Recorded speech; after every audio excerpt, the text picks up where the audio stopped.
I know. It's been almost 3 weeks, you say, and I can't help but not talk about Crimson Desert. That's more of a testament to the sheer number of things there are to discuss about this massive not-so-hidden gem, this behemoth that's overtaken all conversation. Between the sheer attention to detail, the players who are still in Hernand, you guys know there's a desert in this game, right? And those finding all kinds of crazy things that no one could have expected, it's a lot to unpack. And it's matched with a similar enthusiasm from the development team, who have been incredibly quick and/or physically emotionally taxed to address the most important feedback. So believe me when I say that it feels a little bad to point out something that really breaks the game.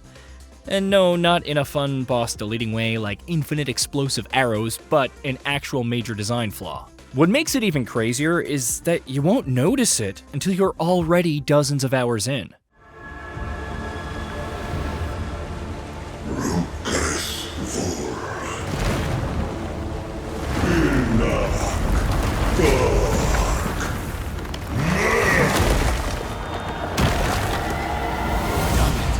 A summoning stone.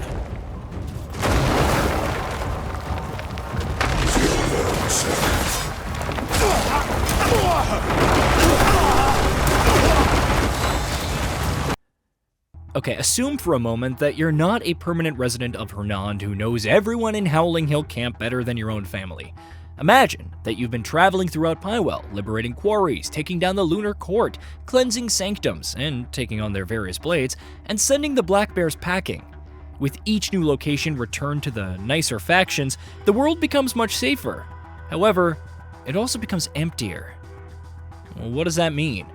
Well, in a nutshell, enemies that you've slain or simply driven away by prolonged butchery of their allies don't respawn. That's the so-called game-breaking design bug. Enemies stop respawning.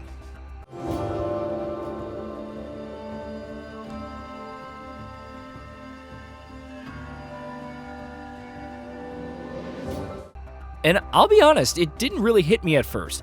Why should enemies respawn? Especially after clearing out bandit crawls and other hives of scum and villainy. If I'm systematically hunting the Black Bears, why would they stick together? Heck, they thought they annihilated the Greymanes in the beginning, so what better karma than to see them so thoroughly purged, including any enemies that should patrol the world? But what does that mean in a game like Crimson Desert, where combat is one of the core appeals? Think about it. As you're collecting Abyss artifacts, what's one of the biggest thrills? Unlocking a new skill and trying it out, especially if it's a combat skill. How about unlocking a new piece of gear or weapon, or discovering the 4 elements? Sure, there's more than enough exploration and several systems to facilitate that, but for the most part, the entire purpose of that is to obtain cool stuff, either for the sake of personal upgrades, or wiping out enemies in even more extravagant ways. Trying out different builds is another major appeal, especially when you start slotting different ability cores into the same weapon. Without any enemies to fight, that's one major aspect of the power fantasy removed. It gets even worse when factoring in the sealed Abyss artifacts. Not all 141 of them require combat to unlock, but there are still plenty that do. If you're lucky, you would have completed trials like defeating 5 enemies with a shield without taking damage, or slaying 30 enemies within 30 seconds with a spear, and not lack any targets for assassinating 5 sleeping enemies at night, or taking out an elite using only guns. Speaking of guns, this is a great time to discuss Damiane and Unka. I've mentioned this before in my qualms with the progression, how you need separate Abyss artifacts to upgrade their skills, toss in gear, and even with the new refinement tokens, it becomes extremely challenging to min-max both characters alongside Cliff, much less experiment with their builds. If you decided to leave playing as them until the late game, which you'll probably do given the lack of resources, then there's an absolute lack of enemies to fight, and there goes any reason to really bother with these other unique characters.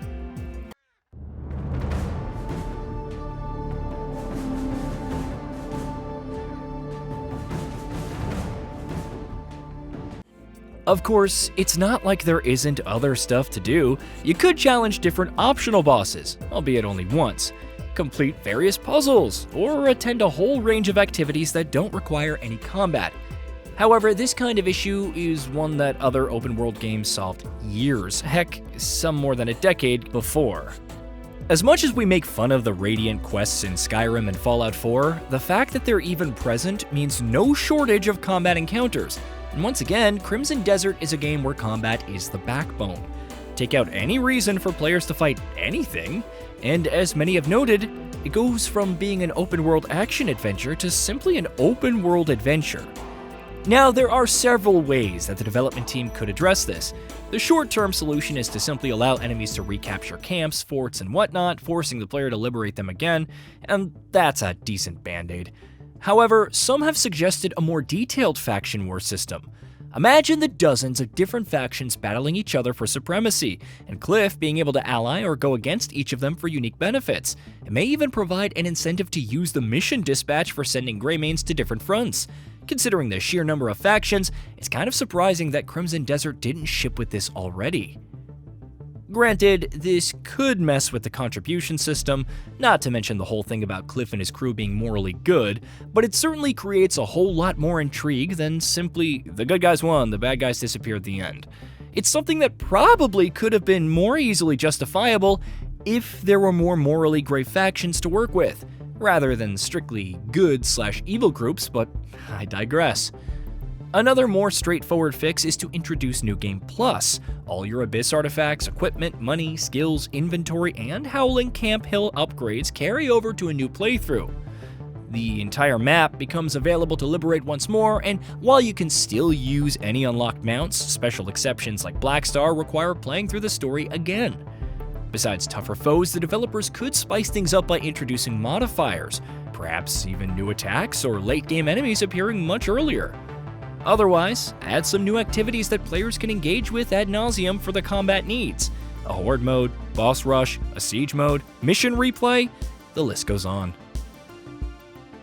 Some may argue that the current system is fine. It's a video game after all, one that already provides hundreds of hours of entertainment. Why do you need it to last forever? Of course, this isn't what anyone is arguing, simply that if there's content, much less an entire combat system, that hinges on fighting regular enemies, then gradually removing said threats as you progress doesn't make any kind of sense. I don't always need challenging encounters to limit test my endgame build.